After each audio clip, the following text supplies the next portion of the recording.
Comedy and horror dominate summer screenings, an industry-wide discussion, and so much more on this episode of Beyond the Screen.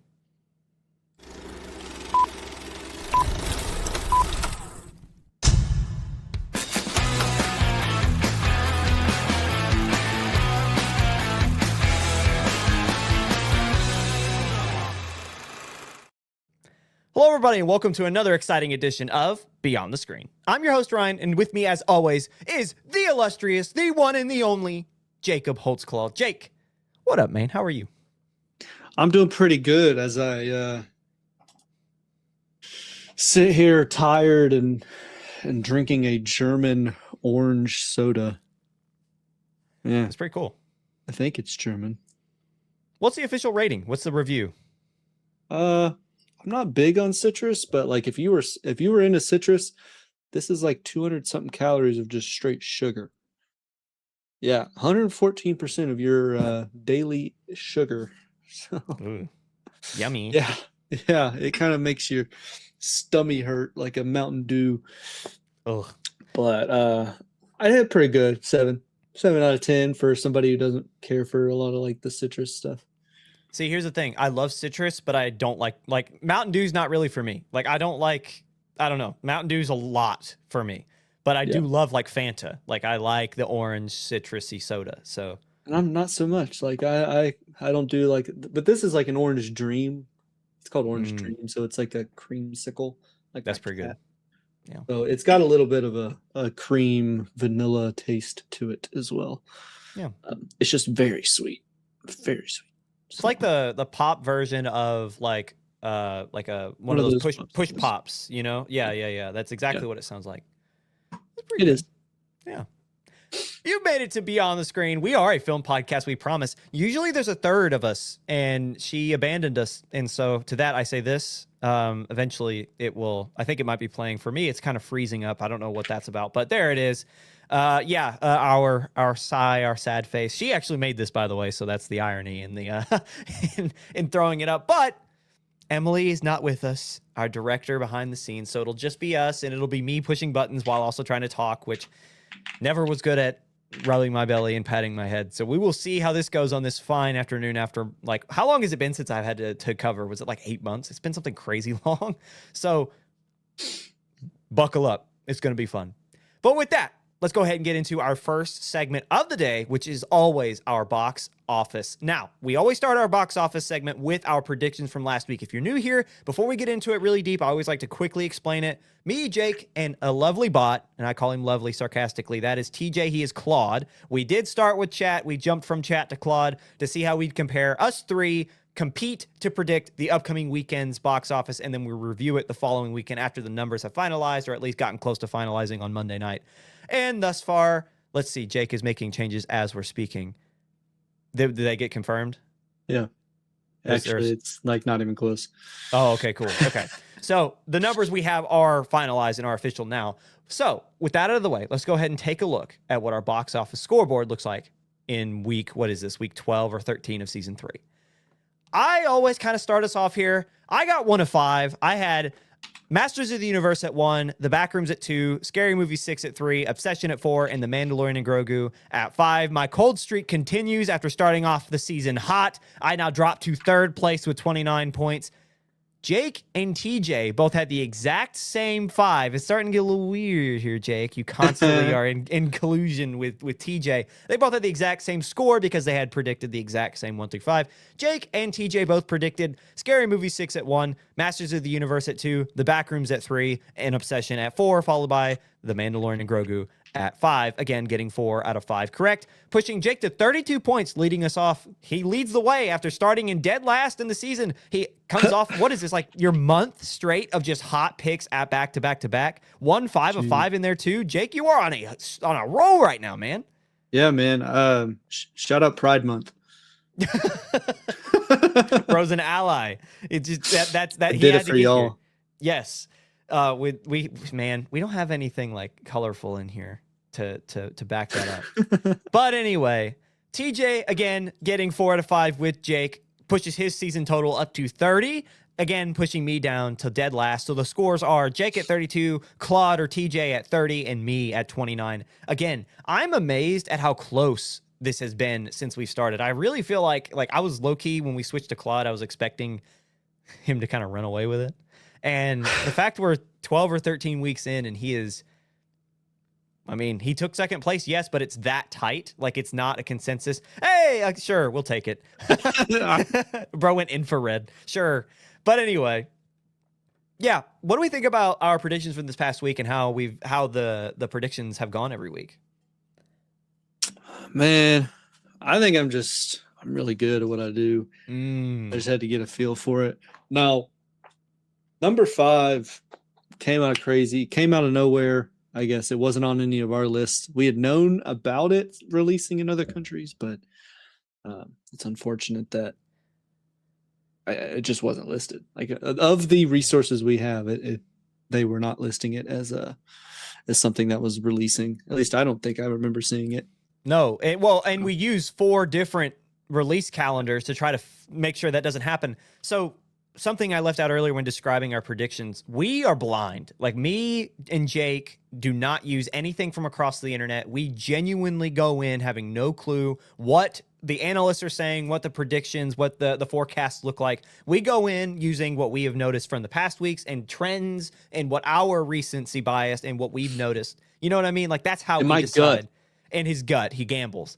That's how we decide or kind of predict what our next weeks will look like. And thus far, we're not bad. I mean, compared to TJ, which uses the entirety of the internet. So it's been fun. It's been fun thus far. And again, close score. Jake leads away with 32 points. Out of 60, right? Out of 32 out of 60. Are we? It depends on what week. She said it was 12 week. Is this 12? Let me double check because I'm pretty sure this is 12. I think that's 60. I think we're at 60. I can tell you right now, actually. This is going to be episode, if it'll load. Man. But I think that episode puts 12. So we are out of 60. I think it puts TJ at exactly 50-50. Okay. And you and I, no, you're less than 50. I'm like probably 48%, and you're probably at like 52%. Did you say it was 20? 29. Yeah. Out of 60. Yeah. 48.3. Yep. 48%. And then you are 53. 53%. If you had to gamble, go with the guy who gets 53% of his gambles correct. Hey, it's crazy that TJ's at 50 flat, like, because like arguably that's what it should be. Yeah. Right. Yeah. I mean, what was it? If you like flipped a coin 100 times, you would get 50-50 just on a whim. I feel like that's kind of where he's at. Even though he's using the internet, he really does feel, because how many times have we talked about this where TJ will go 5 of 5 or 4 of 5, and then the next week goes 0 or 1. Like, there is nothing close with him. I think it's also interesting that like even 2 individuals are also on both sides of that, I guess, margin of error. Right? Yeah. You are 1 less and I am 1 more, and then he's right in the middle. It's odd. And it ebbs and flows as well. Like I started off hot, got cold, you started off cold, got hot, and now we're both like within 2 of each other or 3 of each other. And it's just it's really interesting to see. I think we average out to like 51% altogether, which is again still kind of crazy that all 3 of us out of 60 were together 51% correct. Yeah, I'm excited, and this is gonna be fun to see as we get really deep into the season where we continue. I really thought you were gonna like run away. I thought you were gonna run away and not the AI, but like I think it's crazy 12 weeks in and we're all just kind of like it's anybody's. Like Ryan got 1 right this week, 1 right last week. Like, not to rub it in, but like I'm saying is like, but you have been getting several in a row, and it's like that's how fast it can change. Yeah, that sometimes that's just the game. I had my reasons. I didn't think that a Scary Movie 6. Now looking back, apparently the forecast had it high as well. We don't look at that. I would have thought that a Scary Movie 6, a lot like some of the other sequels, look at The Mandalorian and Grogu. I mean, it's 3rd week, and spoilers, it's already fallen out of the top 5. Which, speaking of the top 5, we'll go ahead and throw up what that looks like right now. But with that out of the way, I was like, man, like another legacy sequel compared to the hype that is the Backrooms and what I've seen a lot of Masters of the Universe getting a lot of love from critics. Didn't pan out that way, unfortunately. But our top 5 are as follows. Scary Movie 6, as I just alluded to, leads the way, winning the box office in its 6th installment into the franchise with the Wayans brothers. Following Scary Movie is, in fact, sorry, I'll keep it up. I'll throw it on a loop. Is Masters of the Universe. Coming in 3rd is The Backrooms. 4th is Obsession. And 5th, out of nowhere, on no one's radar at all, is The Amazing Digital Circus, the last act, the final run, or the final episode, technically episode 8 or 9, in a web series popularized by Glitch and directed by Gooseworks. Completely independent. I'm pretty sure they developed that in Blender, or maybe the originals were in Blender. Like, it's the crazy, like, kind of how they came about, but very popular, found their way on the Netflix, released an extended version of an episode, which is, I think it's like an hour and a half is the movie. Let me double check that before I spew misinformation. But popular as all get in theaters, rounding out our top 5. The movie is an hour and a half. So anyway, let's go back to the top. Let's get you some numbers, and let's dive deep into what the box office looks like. Coming in at number 1 is Scary Movie 6. There we go. So you guys can see it. Again, I apologize for those who are listening on audio and not watching on YouTube. I am also running all the graphics. So for those who are listening all day, you heard me go, there you go. Yeah, you have no idea what I'm talking about. Our people watching on YouTube can see exactly what I'm talking about. But anyway, Scary Movie 6 debuts at number 1 after earning $54 million domestically and $105.5 million globally, all on a $30 million budget. This is the largest opening ever for the franchise and the best for a comedy from Paramount. The horror spoof has a 24% on the tomato meter, yet a 69% on the popcorn meter, which is so fitting for Scary Movie. People, I mean, these movies usually have lower ratings anyway, but they become cult classics and they become like things people go back to because they're a snapshot of the time that they're in.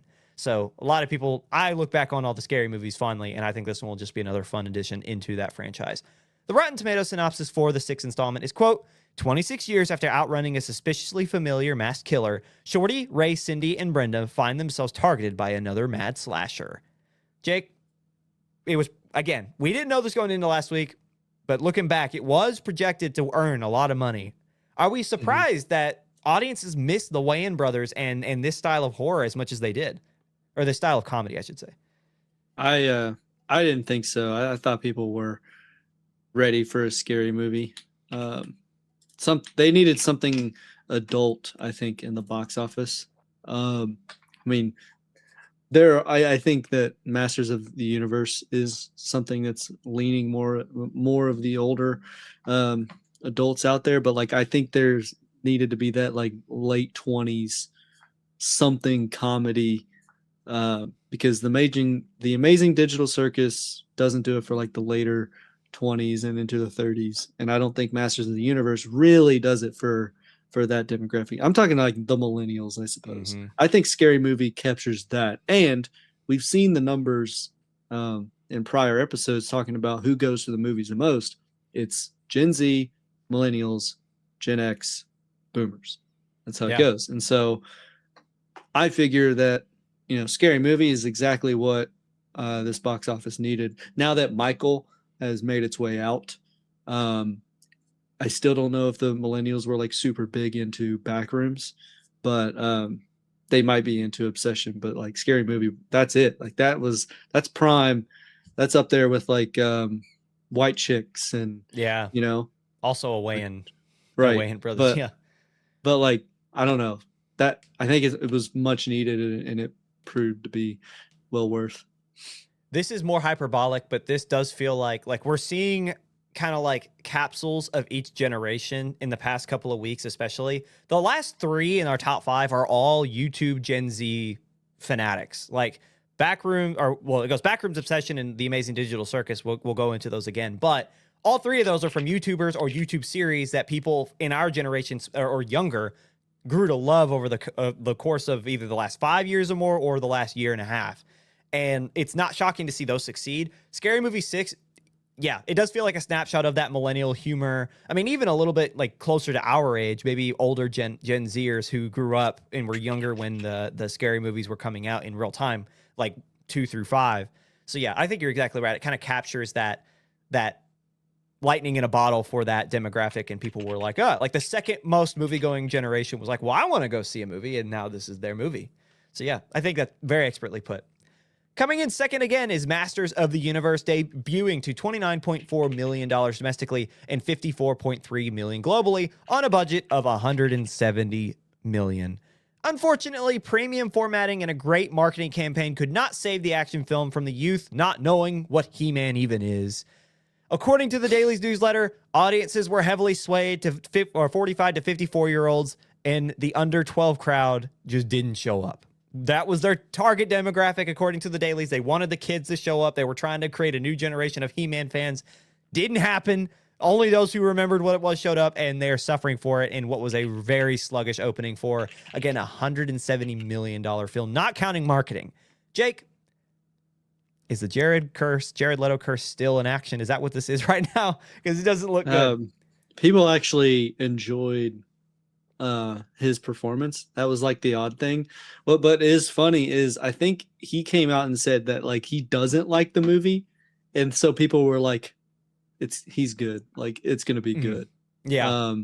That was the whole but and then I saw another comment on it that said well, Jared Leto not only doesn't sound like himself, look like himself, act like himself, therefore, so, but yeah, that's why that would be why that Jared Leto didn't like the film, and therefore people like enjoyed his character. The thing is too, this is like the second or third time in a row that Jared Leto has like been in a movie, and people are like, the movie did bad, pretty good, but he's not the problem. Like that was our whole take on Ares when we reviewed that last fall. He was not the problem in that. In fact, he did pretty well in Tron Ares. I feel like a lot of people are kind of praising a little bit his Skeletor in this. A lot of other people say Nicholas Skeletzine also did fantastic as He-Man himself. Like, people were saying that this is fun, that this Travis Knight, who directed it, I've seen people online say he should be the only person remaking 80s spoof movies because this was so fun for those who saw it. It has a 66% on Rotten Tomatoes, which is not bad at all. I mean, it's not great, but that's like your fun action movies. Like when they're spoofs, those who are going to be snobby are going to be snobby, and they're going to review it low. But for the general audiences, people will enjoy it. And I'm happy to see that like a film like this is being reviewed well. 66% is critic, by the way, 87% from those who went and saw it. So on the popcorn meter, which is general audiences. So again, people are enjoying the movie. The question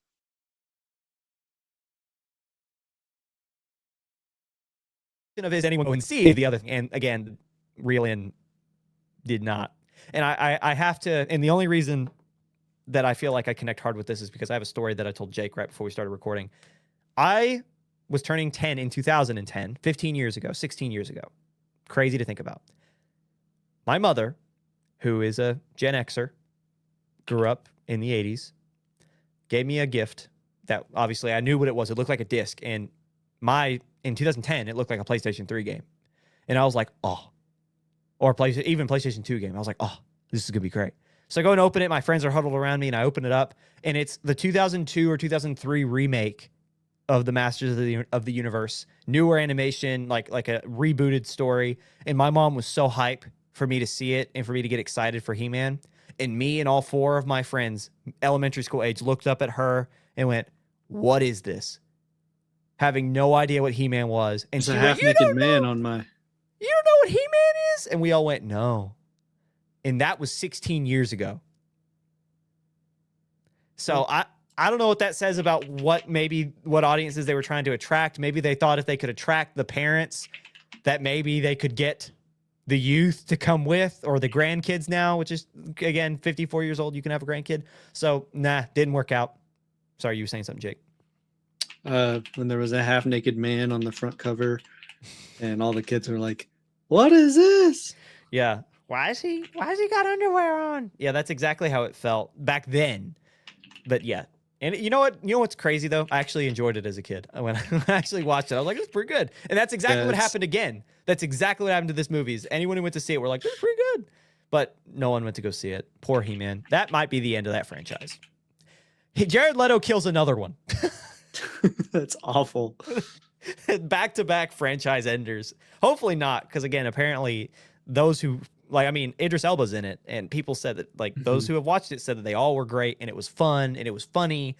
Hopefully not. Hopefully maybe this can after some time, 2 or 3 years, they can get enough hype for it again to do another one and make money off it. But anywho, going down the line, finishing third is The Backrooms in its second week in theaters, earning $26.2 million domestically and pushing its global tally to $212 million, dropping by 68% in overall ticket sales from its first week. The Backrooms suffers the horror film fumble as it, again, drops by almost 70%. This is not abnormal for horror films. A lot of times, especially with a YouTube film, they front load. Iron Lung had it happen last year. Obsessions, which came in fourth, is an odd one. The fact that didn't happen.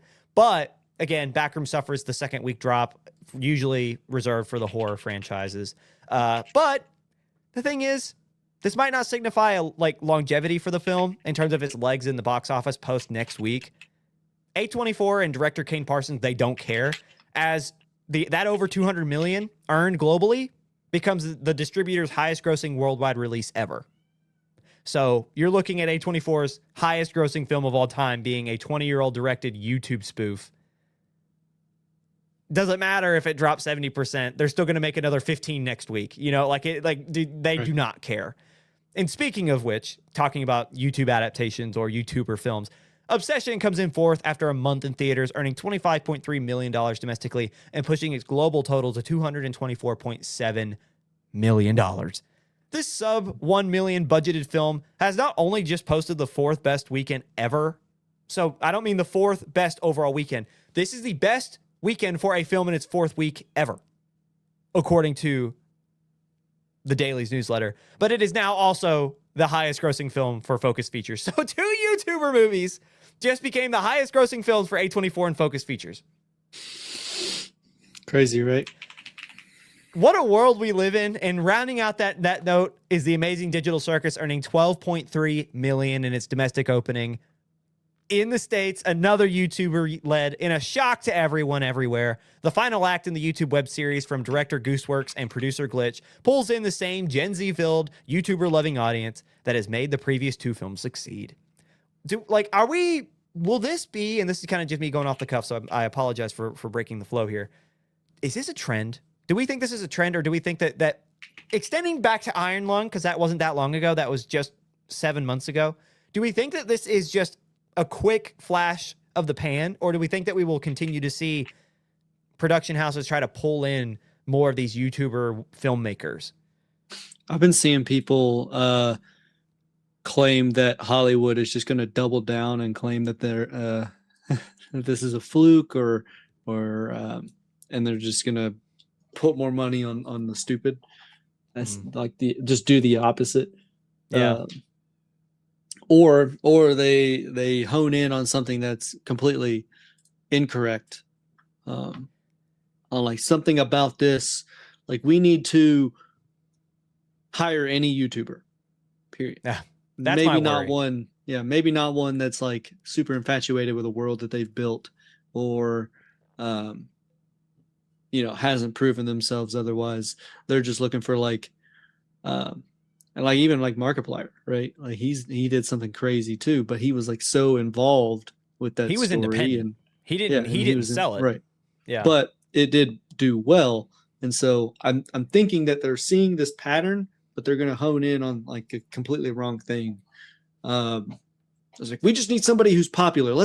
We're gonna hire Ninja to do a Fortnite movie. And it's like, no. Yeah.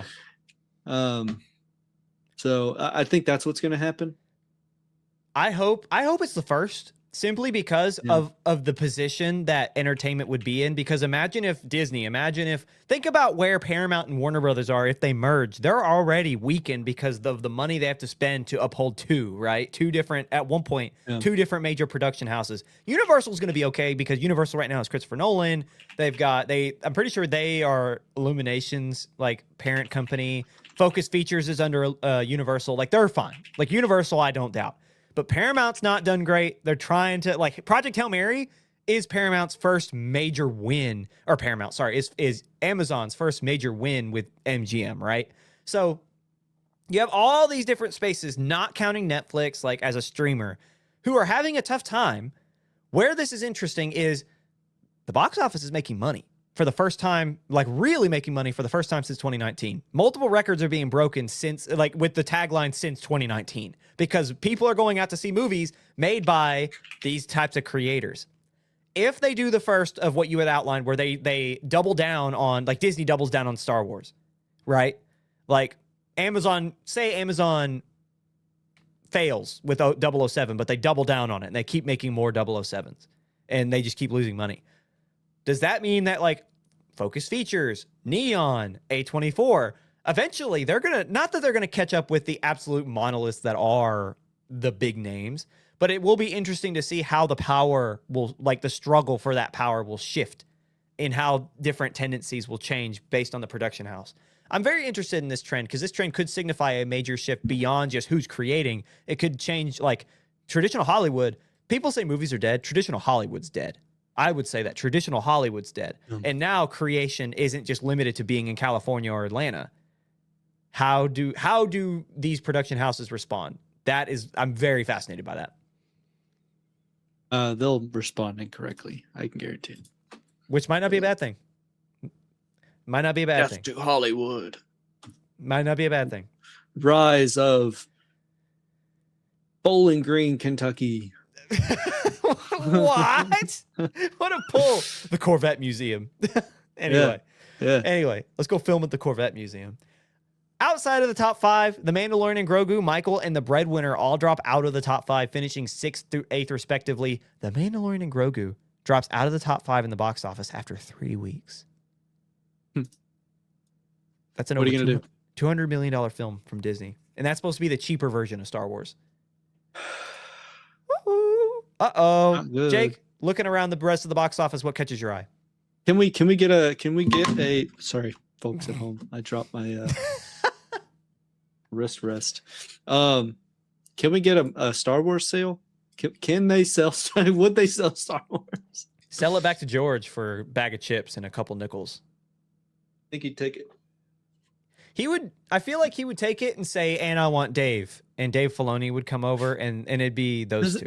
Why wouldn't he? Why would Dave not do it? Like, why does Dave have to be a clause? Like, I feel like Dave would just do it anyway. Depends on a contract. Like, does Disney own the creation of, well, like not own him per se, but you know what I'm saying? Is like, you're technically an employee of Disney.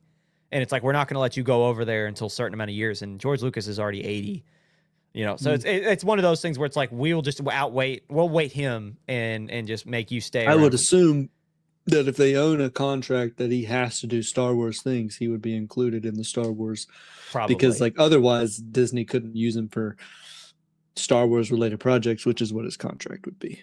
So if Disney decides they want to sell off Star Wars because it's just not profitable for them and they want to focus on their streamer, they want to focus on their channels, they want to focus on things that they actually make money off of, which they won't because I was going to say it's still pretty profitable. Even if Star Wars isn't profitable at the theaters, toys and video games and the series on their streamer is massively popular still. So, but let's just imagine that they're like, we don't want this right now. Or maybe they lease it to someone, like they own the rights to it, but they're like kind of like Sony with Spider-Man and Marvel. It's like they split proceeds, but Sony allows Marvel, like they help with production or they help produce, but it's a Marvel film. Who would they have that type of deal with? Is there anyone or any production house that we want to see that happen with? A24. Interesting. A24 Star Wars. That's it. That was a very quick. Why'd you say A24 so fast? I don't know. I feel like they'd churn out some pretty good Star Wars stuff. I feel like it'd be different, the most different that we've seen in a long time. That or Neon. Neon Neon would go be crazy fun. with it. The thing about Neon is I don't think they've ever held such a massive production scale before. Or Whereas sci-fi, yeah. A24, I mean, Everything Everywhere All at Once was it wasn't massive, but it had that sci-fi feel, and we've seen them kind of go that way. Now, obviously, it was more time travel and universal stuff, but like you get what I'm saying. Is like they can go that route. They've been somewhat that route before, and they've not just that, they've bounced around genres.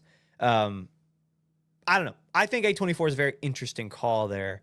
I, you know, my first thought, this is also technically, it's not Disney per se, but James Cameron and his production company that makes Avatar, they like technically they own Avatar. It's just Disney owns the rights to the distribution, and they help fund the marketing. I kind of would like to see them be like, "Yo, dude, James Cameron, you made Alien, or Alien 2 technically. Like why don't you go do this? You made Terminator, like you did all that." Go make Star Wars. Honestly, Yeah. that would be, he would go way too serious. Like, have you ever heard him trying to make or have you ever heard, technically he did Aliens, my bad. But not, I said Alien 2, my bad. Aliens. He wrote in the 90s, a Leonardo DiCaprio starring, or like positioned to be starring, Spider-Man that was going to be like really like edgy and like awkward, and people were like, no. I feel like that's what he'd do with Star Wars. He'd be like, but what if we made them teenagers going through a really rough time? Puberty, per se. Because that's what he was going to make Spider-Man go through. Yeah, I feel like the greatest plot line. Yeah. No, I can't help but Darth Vader. But he's like got like this really cracky voice. Darth Vader. That's what the first three were about. I guess technically, but my anyway. father. Maybe we do need him to handle it. Anyway, funny thought. Let's get into our predictions, Jake. Start us off. What are your top 5 for this weekend? I got Disclosure Day. Bro got into that. Bro went into the bit. If y'all haven't seen the trailer, that they do that. That's the joke. I got Scary Movie 6 at 2. I got Obsession at 3. That's a toss up here. Backrooms at 4, and Masters of the Universe at 5. I think Masters of the Universe is going to drop crazy amount, but there's nothing coming out. That's the kicker here. Besides Disclosure Day, which is why it's at the top. It's a Spielberg. People are going to go watch it. So that's at top. But it just kind of moves everything down outside of Masters of the Universe being like people not liking this. You know, like those who do watch it, they like it, but like people aren't going to see this. They're just not. So it's going to drop, I would say, more than 50%. Like it's going to be awful. Which is why I've got it at 5. So Scary Movie at 2. I'm thinking Obsession will hold itself because it has been. I mean, it's at a -7%. Like it could hit -20. It could drop -20%. And I think that is partially realistic. Like it could happen, but it's also like if it hasn't dropped double-digit percentages in its 4th week into its 5th, it's unlikely it will hit 20% in its 5th week. This is the first time it's dropped in sales since it's been in theaters. Right. So it dropping to 20%, I think is realistic in the sense that like it's very plausible, but it's also very plausible that it won't. I think it is a 50-50 shot that it will. Yeah. It'll cross 10. It'll cross double digit, but I don't know if it'll get to 20, or it could be right at 20. It's going to be so tough. See, I'm right with you there. Is like the only difference between you and me is Obsessions and Backrooms, and that is a tough. Like literally, you could flip a coin and probably be right. I just dropped everything down after Disclosure Day. That was just kind of how I like looking at the rest of the 5. There's really nothing else to compete, and the only reason. So I had Disclosure Day, Scary Movie 6 at 2, and comedies also have a tendency to drop far. So there's a chance, like that 2 through 4. Is going to be tough. Like that's going to be a tight race. I think all of those are going to drop pretty heavily with Disclosure Day, or their comedies, or their horrors, or they're in their 5th week, right? So The only one that I think will really earn a lot this upcoming weekend is Disclosure Day. But again, Scary Movie 6 at 2. I have Backrooms at 3 and Obsession at 4. Masters of the Universe at 5. 1 through 4 this week, just slide down to 2 through 5 next week. The thing about Backrooms and Obsession, Backrooms going into its 3rd week, I think will have a very similar fall to Obsession in week 5. Only because at this point, Obsession's been in the theaters for so long, at some point it has to fall. At some point, people have to stop go seeing it. Now, I'm not saying that it should. I want to keep seeing YouTuber movies succeed. However, it's almost impossible to assume that it will just keep earning this ticket sales week in and week out, right? Mm-hmm. Gosh, but it's so hard because no one expected it to do this in the first place. So I guess like my thing is that it's like, it really is like, let it ride. Like at this point, it's like, do you let it ride one more time and assume, like you are, Jake? You're saying put it all on black. I'm not assuming. Like I'm looking at the numbers with Backrooms at 3 at negative 67%. Yes, drop from its second week, like into its 3rd. It might not drop as harshly, 67%, because we had Scary Movie, Masters in the Universe, and the Amazing Digital Circus. Like that, the Amazing Digital Circus pulls a lot of the backroom. Yeah, I would say. I would argue that the same people who most are definitely chronically on YouTube watching backroom stuff, they're watching Amazing Digital Circus. So that's why I'm saying it's like, I don't know if 67% is like harsh for this week, but it's still going to be negative 50 plus. Yeah. And that's why I'm like, okay, so they're both within $1 million of each other, Obsession and Backrooms. And Obsession only lost negative 7%. Well, if I can trust that Backrooms will lose 50 or more, and I'm betting on Obsession not going into mid 20s, well, the money's there. I mean, you could prove that Obsession will beat Backrooms next week. Almost like I would say definitively will beat Backrooms next week based on those figures. Again, if you're following like the last 4 weeks, maybe, yes. Like you have black and white evidence that can point to that. However, the problem is that Obsession like movies, again, those horror films, it's very atypical. There's more evidence, but prior to the past 4 weeks, to prove that horror films drop 70% in their second week. Or so what I'm saying, I guess what I'm saying is like you are not incorrect, and you could very well be right with Obsession. I'm not saying that you're like out of your guard for guessing it being at 3. I'm actually like, I'm saying you could be very right. However, I think it will break. I don't think it'll break that. It is a bit of a gamble for a film of that genre to say that after 5 weeks that it will still have the legs.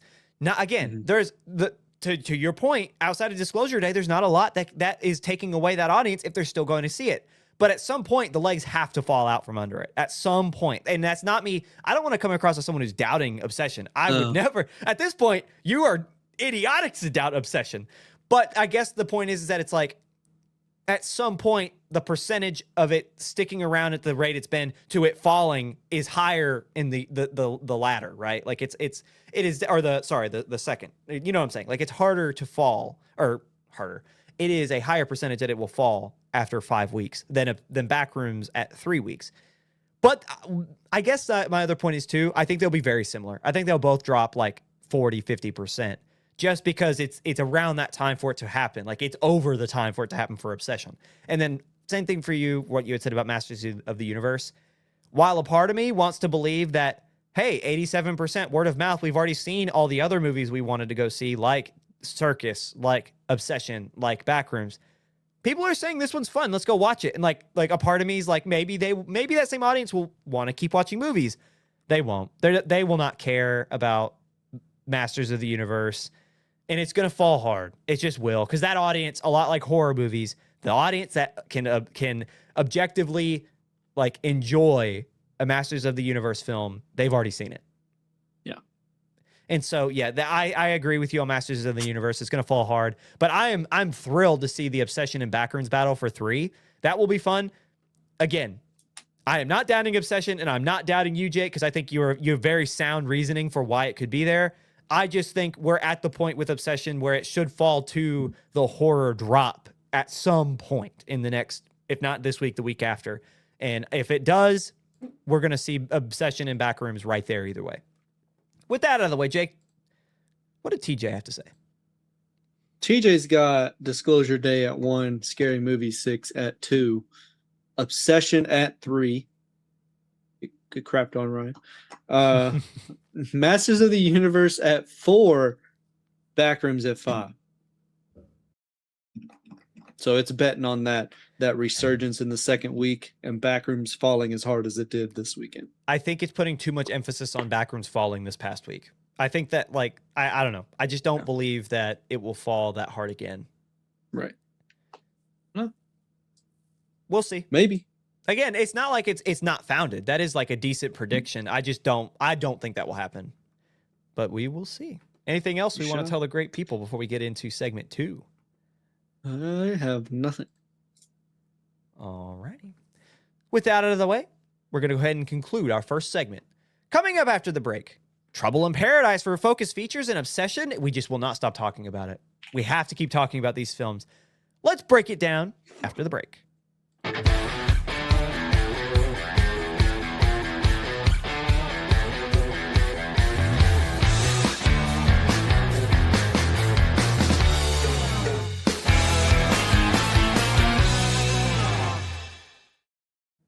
Hello, everybody, and welcome back. You've made it to segment 2 of Beyond the Screen.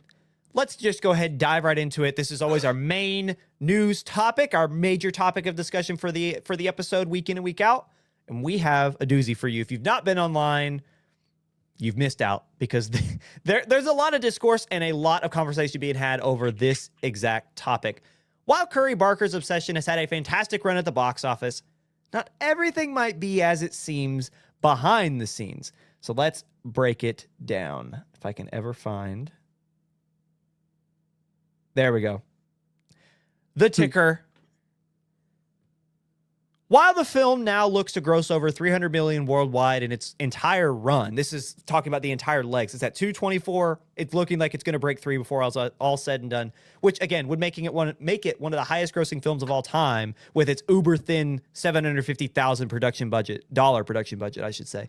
Major discourse online has caused for a discussion about pay for those who work on and around the film industry and beyond the major billing. Quote, "I've debated this for a long time," wrote Sally Choi on Instagram, who worked as the art director for Obsession. Choi would go on to explain that she made a measly $300 a day for her time on production, which, after taxes, comes out to only a net gross of $6,741. Choi would explain that leading up to the production, she stayed quiet and took what was offered as she was living paycheck to paycheck. That's in her own words. She was living paycheck to paycheck, so she knew what the kind of the price was going to be, and she accepted it. Further stating, quote, "As is the case for most low-budget productions, everyone has to wear many, many hats. Though my official title is art director, I was also a PA, set dresser, graphic designer, background actor, driver, swing, and buyer. I was also doing runs for the art department. Again, no mileage," which she explained earlier in the post that this is on Instagram, that she was not compensated for her gas mileage. "I was shopping, loading, returning while the rest of the crew were on set. I had to wrap Bear's house," which I'm assuming Bear is the name of the person who owned the location they were physically shooting at. Bear is the name of the character. Ah, got you. Sorry, I missed that. I apologize. I have not yet seen it, so thank you, Jake, for that clarification. Bear's house that was left on an absolute mess without water or crafties left behind. "I shopped an entire location, Ian's house, and loaded the truck the same day for shoot the next day, which also happened to be an overnight." She also described how, even for a film earning $224 million and counting at the box office, some crew members were volunteers who were paid in gas and mileage, not by time. She finished that piece, talking about her Instagram post, by describing that the issue is, quote, "bigger than Obsession, even bigger than the film industry." Naturally, this created a massive online debate and discourse amongst fans and amongst those who kind of are connected to this type of stuff. And there were a lot of interesting points thrown about, regardless of which perspective you're coming from. Some praised Choi for bringing awareness to a glaring issue in our society, especially in entertainment, calling on Focus Features and Obsession producers to have given each member of the cast and crew a bonus. Others pointed to this as a misunderstanding of the feast or famine nature of the film business, while others criticized Choi for burning bridges and not using the explosive popularity of the film to create more job opportunities for herself. So before we get into this, I have 4 different responses from her Instagram post, right in the comments, right underneath of her initial post. But I want your reaction, Jake. Do we think she has a point? I am the evil person, and I say I do not think she has a point. Explain why. So I don't know if they had contracts, but like there is a point to the choosing how you want to be compensated. So being paycheck to paycheck, it is the logical choice to choose to be paid for the time that the person was there. Others who are not in immediate need could negotiate for profit of the film or a percentage of the profit of the film.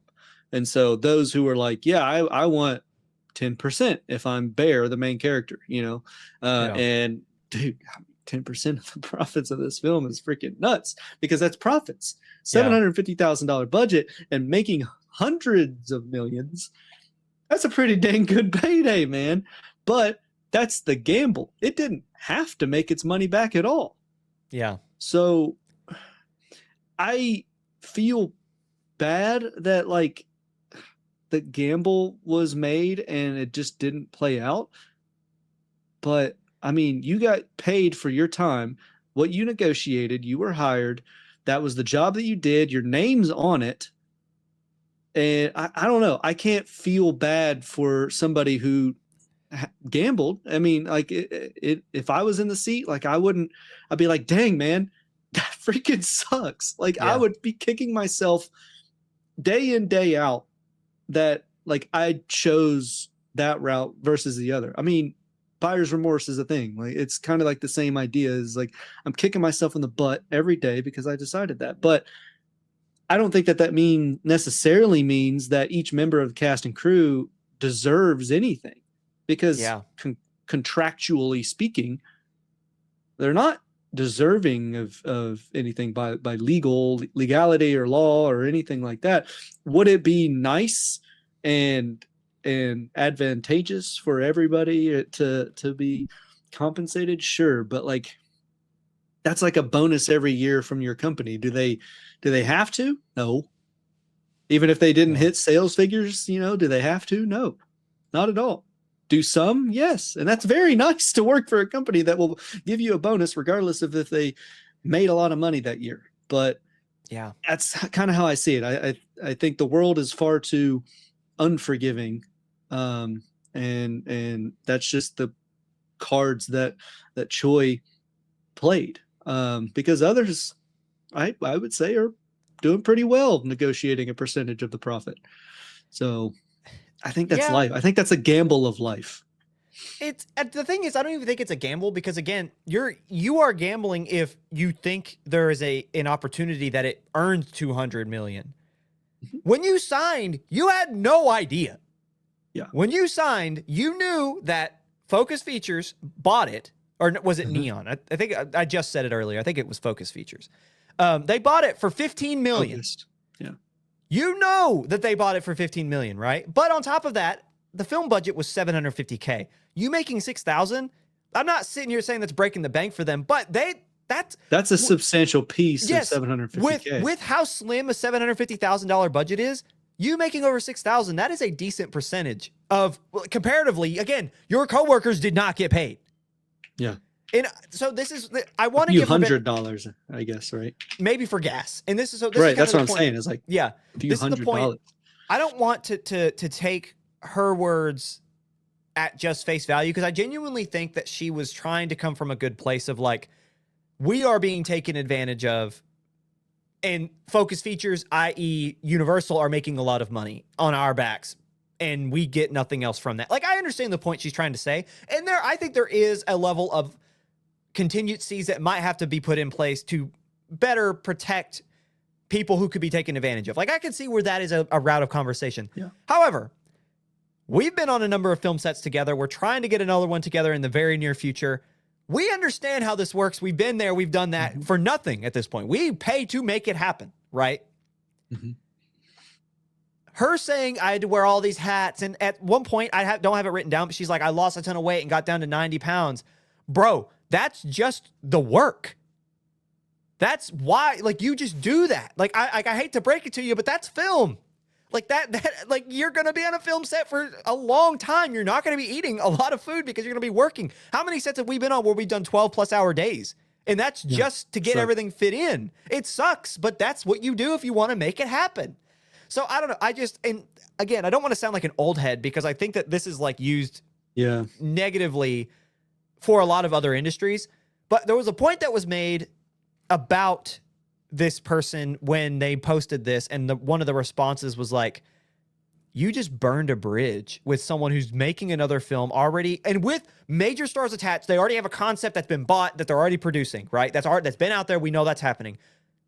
Curry Barker's not going anywhere. He's going to be making more films, at least 1 or 2 more. That's going to be high dollar that he probably would have thought about bringing you back, but now he might not. On top of it, another point someone said, the fame that you just earned from this, being the art director on Obsession, which is having one of the best box office runs of all time and is arguably the most profitable film of all time, and you complained about it, instead of turning around and making that something that you could continue with and run with. The lead in the film earned $20,000, and you have not heard a thing about her. She is currently a scream queen in the horror genre, and people are already talking about her becoming the next big thing in the genre. She'll be in other things outside of horror as well, I would say. Oh, her next film will probably be for 7 figures. And you don't hear her complaining a dime. And so I guess like I understand the point that I think she was trying to make, but because of how poorly she worded it, because it sounds whiny, and it's because it's written word, not because if we could have heard her verbally say it, I think that she would have been able to put it into words better. But it coming off Instagram and you saying, I thought about this for a long time, but I just have to post this. She talked about flipping the set. She talked about stopping the filming until she got a better contract. What are you talking about? Like, this is absurd. And so this is the big thing I took away before we get into my next question, because I think the answer is pretty obvious what we will think here, but I do want to ask it and ask how. I would die for a role like that. You're going to pay me $6,000 to work a couple months on a film with a guy that's already got a following? I don't care. Like, I know we have a little bit of hindsight bias with Iron Lung, with Backrooms, and now with Obsession. So it's like, it's easy to look back now and say, duh. But like a Focus Features film with an up and coming young director who's my age, and you're telling me I get to work on that and make $6,000? I would die for that. And you're complaining. Like, that's like where I come from, is like, I read that. My first thought was like, how privileged of you. Like, you get to complain about having a role in a film that is one of the, again, the highest grossing of all time. I'd be turning that around. Hey, I was the art director on this film that everyone loves. Oh, like what I would die, I would kill for something like that.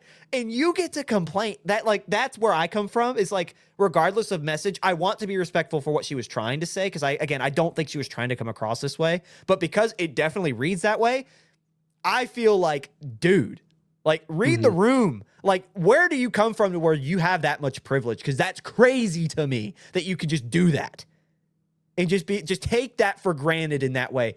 This is something this person will look back on in 30 years and say, I never should have said that, because that completely derailed my career, which does lead me into the next question. How much, I don't even want to ask it how I have it written, Jake, so I'm gonna rephrase it, because I have it, do we think it will harm? I'm gonna ask, in what way do we think this will harm her career moving forward? Like how badly do we think? Not just if it will. It definitely has. Let's see what the IMDb looks like. For Choi? Yeah. I actually have it already written down. She only has She's a director. She only has one other full feature-length credit other than Obsession, with a film that came out last year. And I don't want to be rude, but no one heard of it.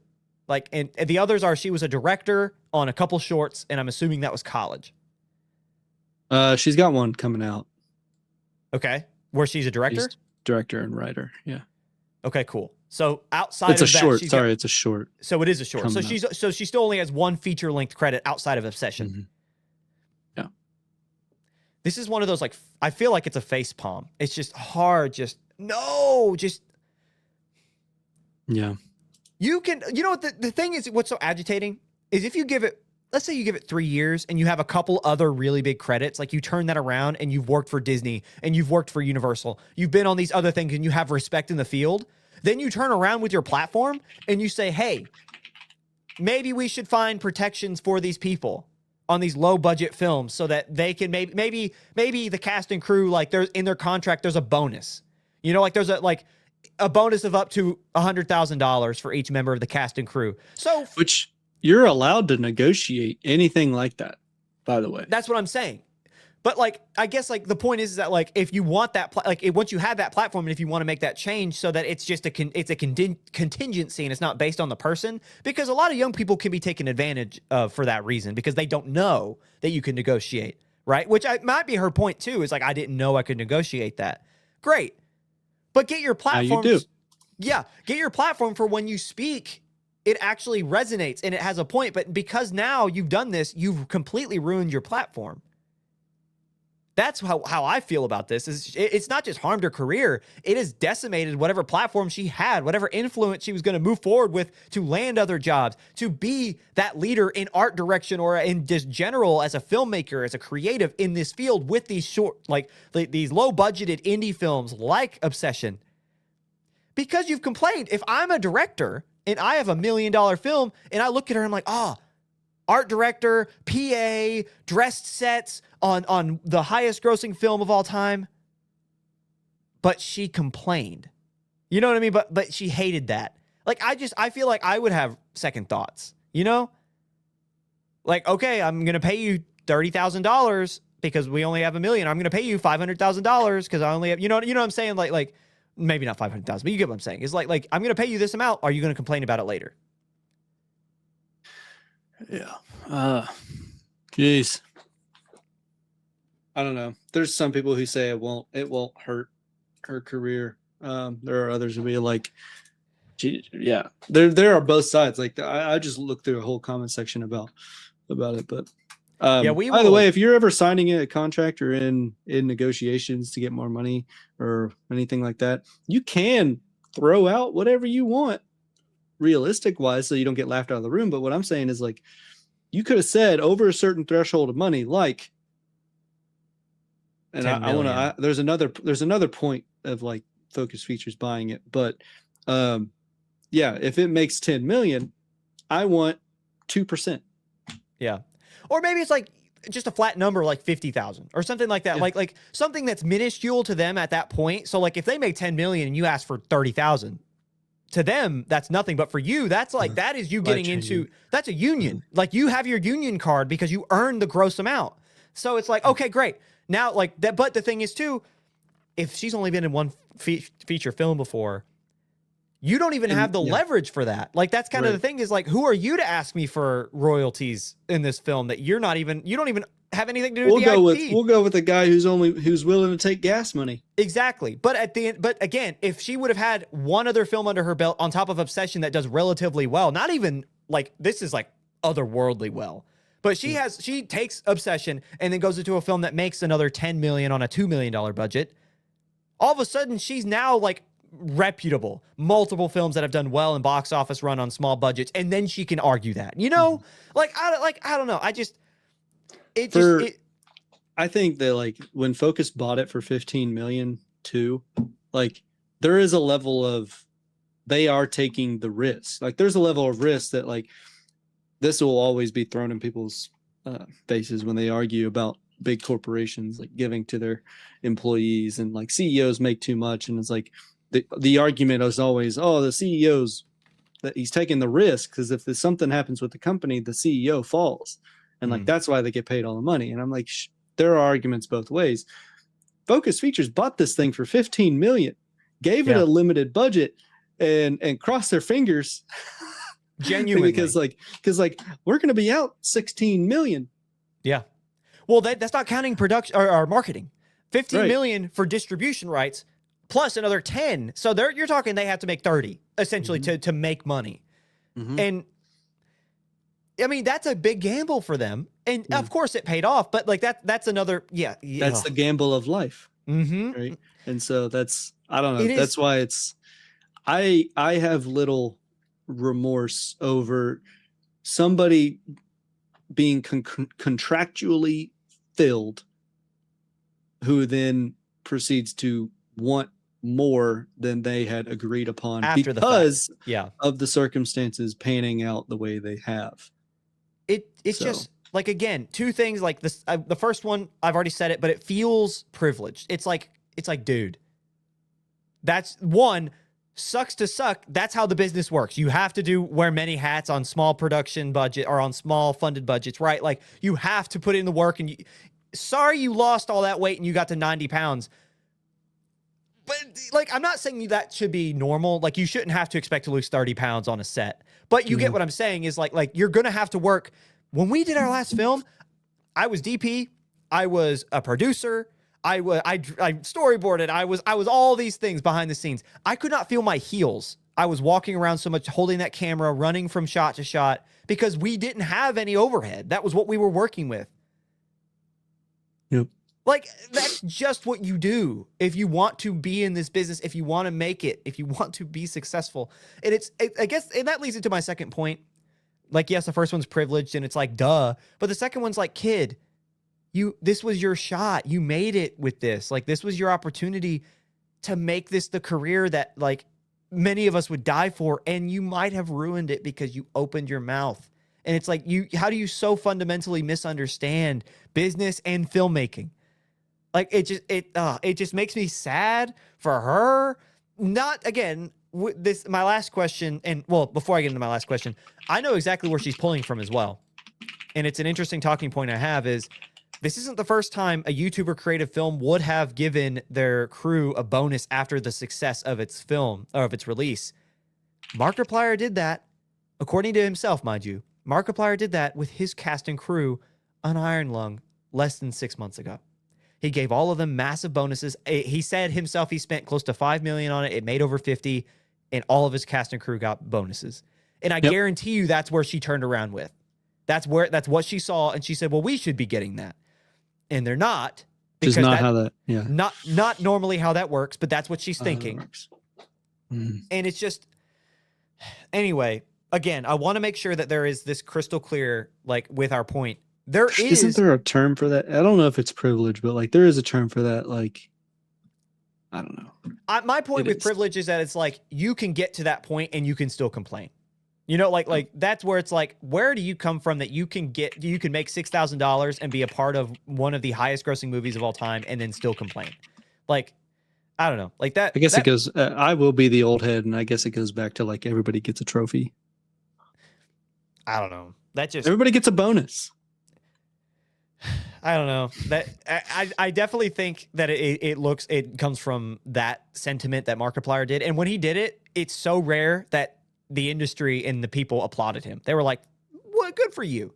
You know, like, entitlement would be the word. That is entitled. Like, I guess that, like, a lot of entitlement. I still think it is a little bit of the former, but entitlement's a good word for that too. But let's going back to my point. There is a lot that she was saying that is correct, and I do think that what we're about to talk about was her point, was that there are people who are young who are taken advantage of, who are cast and crew on these low budget films that, in low budget for film industry, so 750,000 to 5 million, right? Who are taken advantage of, who don't make a lot of money, who are paid in gas and food, and then all of a sudden the executive producers, directors, and above the line billing make millions and millions, and those beneath them who make the film happen make nothing, right? Like, that is a thing, and that is something that can be very problematic, and that there probably could be more protections for in unions and in just general, right? So let's just say she's correct in that assessment, which we're not saying she's not. But for the sake of the argument, what might those look like? We talked about it a little bit, but like, what protections or assurances should be put in place from unions and from these other places who are trying to protect these below the line collaborators on these films? What protections could we put in place? I think it goes back to what I mentioned with there's just a clause that if the film does well, and this is a case by case, how I think about it, but if a union has workers, like that would be a union, I guess, discussion where it's just got to be over a certain amount of money, or does a percentage more than I guess the sunk cost. And if it does that, then a percentage amount goes to the union to be dispersed, which the union, if they're involved, they get a cut. Like that's what sucks, you know. But like sucks as in, oh, I don't have to do the legal talk because the union does it for me. That's the cut that they do it for you.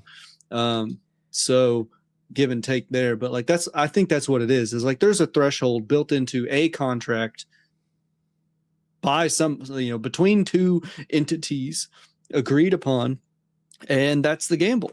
That is like the, and oftentimes I would assume that there's like well, if it doesn't, then it'd be nothing. I would assume. I doubt the cast and crew would have to pay, but like it would be nothing. But like that's the gamble, right? Yeah. That's why you have a clause like that to kind of cover your butt.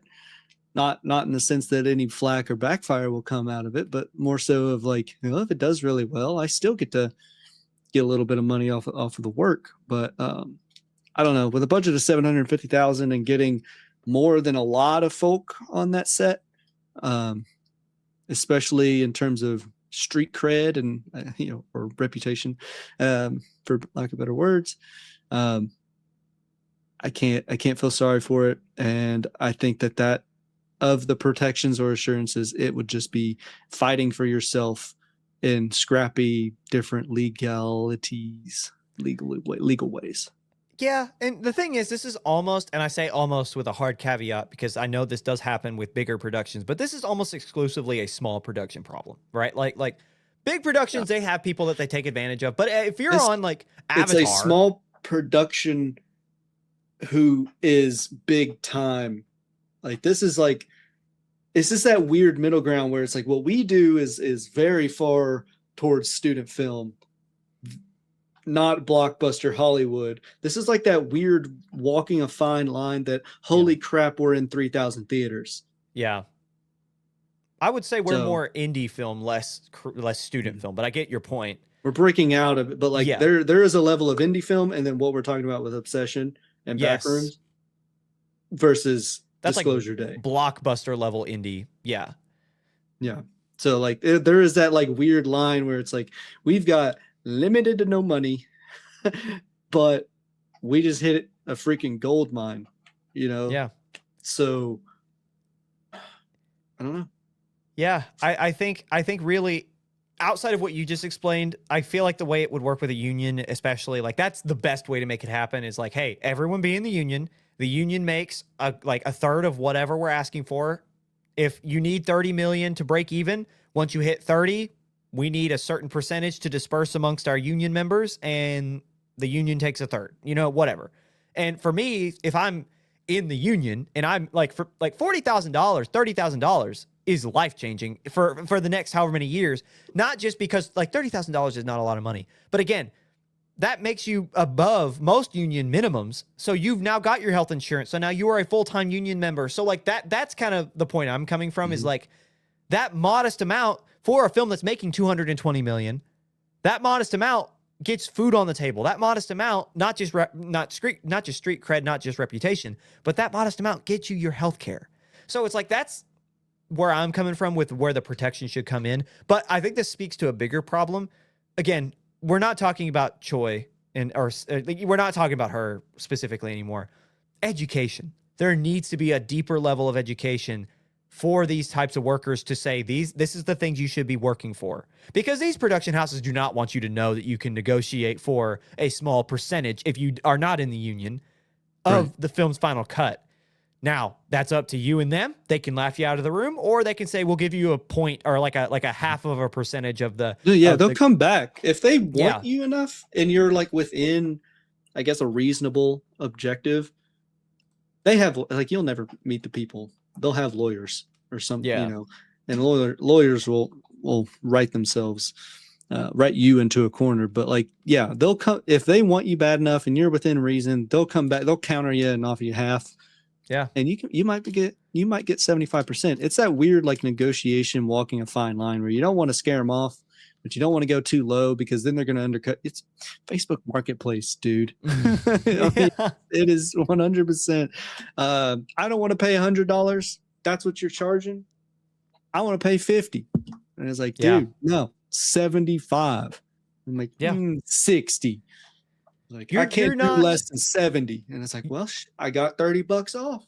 They're not going to be going around giving percentages, but you can say once you've hit a certain gross, I want this bonus. Like that's super reasonable, honestly. Like, but again, it's a negotiation, but there has to be a level of education to say this is something you can do. It might not get you where you want to go if you're not in a union, because the union is like the safe card, because the union has the lawyers and they can get everybody a certain amount. Whereas you one-on-one, it's a lot harder. However, I think that's probably the other assurance, is that we have to make sure our people are educated so they know they can talk about that stuff, so that Sally Choi's don't continue to happen. And not just, again, not anything against her, but I'm talking about not knowing. But anyway, before we get out of the segment, I do want to show some comments from around the post that she made. Here's actually, before I do that, let me throw this one up. Here's the post she made. So you can kind of see like how much money I made on Obsession, and she goes through this big long side, and as you can see, 4.3K as of this screenshot responses. So like thousands and thousands of people are just on Instagram alone are putting in their opinion. And here are 4 of the top that we just kind of took very quickly. But here's what the general public kind of feels about this and how they respond. So from the Austin Knoll on Instagram, he said, quote, I thought we were moving towards class consciousness with the understanding that billionaires and corporations are exploiting all of us, aka if you don't make multiple millions of dollars, you are being exploited, and are the reason we can't have nice things that improve our lives. But unfortunately, as I read comments here and across the internet, I realize we have a long way to go. So he has a more sympathetic approach, and I don't think he's incorrect. There definitely has to be a level of consciousness in terms of class consciousness, I should say, with trying to help one another. But again, that comes back to the level of education we were talking about. Going down the next, we have 3 more quick comments here from henryjai.png on Instagram. Quote, wonder what this post would look like if Obsession had been uploaded straight to YouTube, which was almost what happened with Obsession before it was picked up by Focus Features.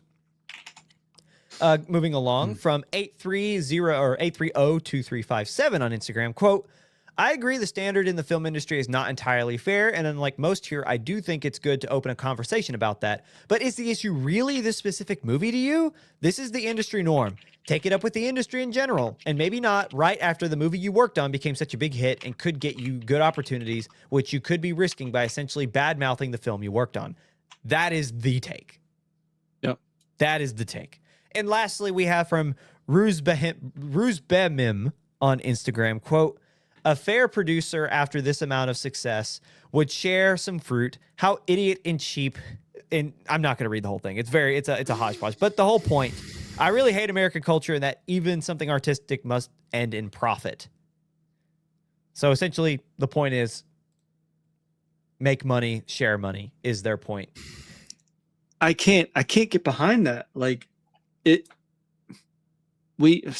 capitalism, as good and bad as it is, yes, I did this film to make money and to express my artistic beliefs.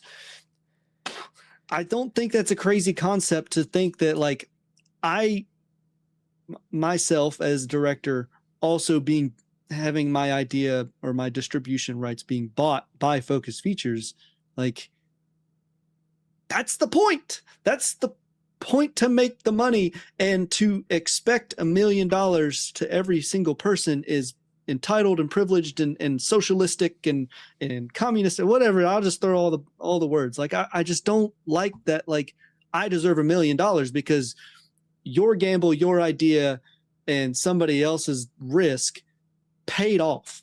I deserve $1 million. What? Because no reason. I don't know. Yeah, there's a difference between politics and business, although they do often get intertwined, especially with our current president in our day and age, and so on and so forth. And I'm of the opinion there needs to be reform in our society to help each other, like the common man. That needs to happen. But in this instance, I agree with you wholeheartedly, because is it crazy that I want to make a living and a good amount of money being creative? Like, no, like, I want to be creative and I want to make money doing it. And if I can make a lot of money, I will happily do the same thing. I will sell out very quickly to make a film for Focus Features if it has the opportunity to earn 220 million plus. I will happily do that. But I again, going back to the point, that last person way too far. No, that last person way too far in the opposite direction. There needs to be protections, and we would like to see those creators those fellow below the line creators getting distribution or beyond distribution, getting bonuses based on the work that they did because they were the big reason the film happened. You want to see that happen. But if you're not asking for it, right? You don't own it. Focus Features owns it. Curry Barker owns it, right? Like they're the ones who are making the money because it's theirs. If you're not asking for more, why are you mad that they're not giving you more? Like that is such a, I agree with you in that sense because it's like, again, going back to our point, if you want more, ask for it. We need to better educate people so they know how to properly ask for more or join a union so they can ask for more on their behalf. Beyond that, again, this is not politics. This is business, which is slightly different. I know they're close, but this is slightly different. Sally Choi does not own this IP. She agreed to get paid $300 a day, and she made a good percentage of the $750,000. I don't know. I just don't. I understand the point being made, and I am one to believe in politics that our capitalistic society, there needs to be reform so we can have better things for all. I'm not saying tax the wealthy to oblivion so that they can pay for everything. I'm not saying everything needs to be free. There is a level of that point in society. But in this specific example, it could not be farther from center. It is so wrong in the sense of they own that IP. They made their money. And they made their money honestly. They made a good movie and people went and saw it and they earned money. See, I don't know. I again, there does need to be a reform of some point. There needs to be more protections for these people. If not protections, education. But beyond that, what are you going to do? She signed the contract. Yeah. I don't know. I agree with you. That is very agitating. But anywho, any final thoughts? Take me off this before I get mad. Oh no, he's getting. No, I'm kidding. Anyway, what were you gonna say? No, that's it. It's just like I'm just gonna keep regurgitating the same thing in different ways. I think we've said all we can say is just like I can't agree with the thought process given the circumstances. Yeah, it's just unfortunate because, again, going back to our third person who made that great point, I want to shout them out one last time. Their profile was, if I can find it, was 8302357. It's an industry problem, not this film's problem. Yes. Like, don't take it out on Curry Barker and Focus Features for making money and holding you accountable to the contract you signed. But anyway, that'll be where we end this segment. We'll go into segment 3. So coming up after the break, we talk about what you should know before you go. We will be right back.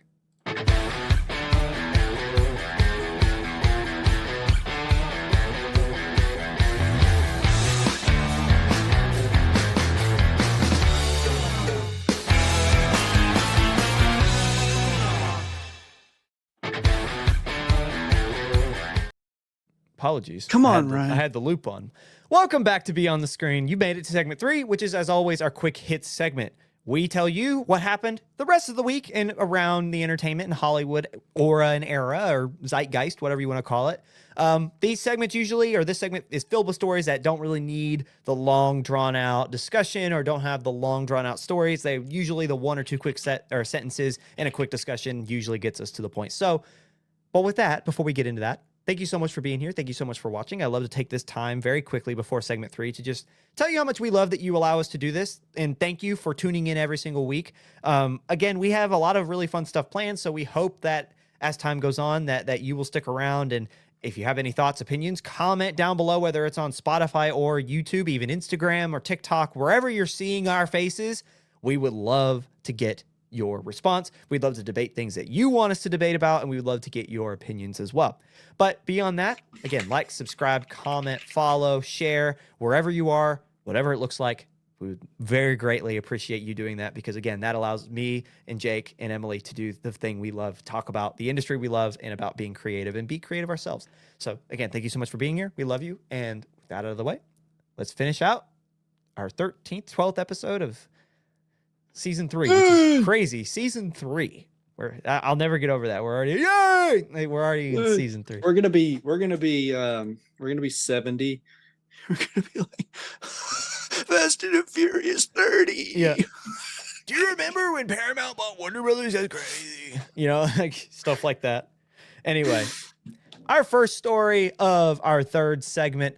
Netflix will not work with directors. Not work with directors. I repeat, not work with directors who want a theatrical release.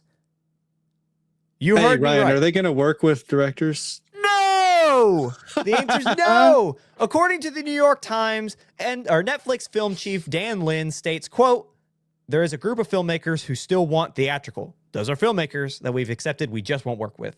How pompous. That's so funny. How pompous. After saying, yeah, they were like, oh, if we buy Paramount, we'll put it in theaters. And then the literal film they chief, didn't buy it though.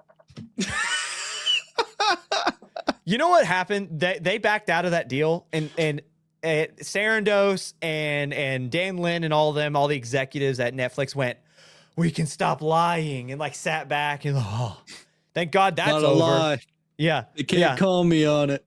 Yeah. I never had to fulfill that promise. How that's everyone's thought is thank God they didn't get thank God they didn't get Warner Brothers, because like how stupid.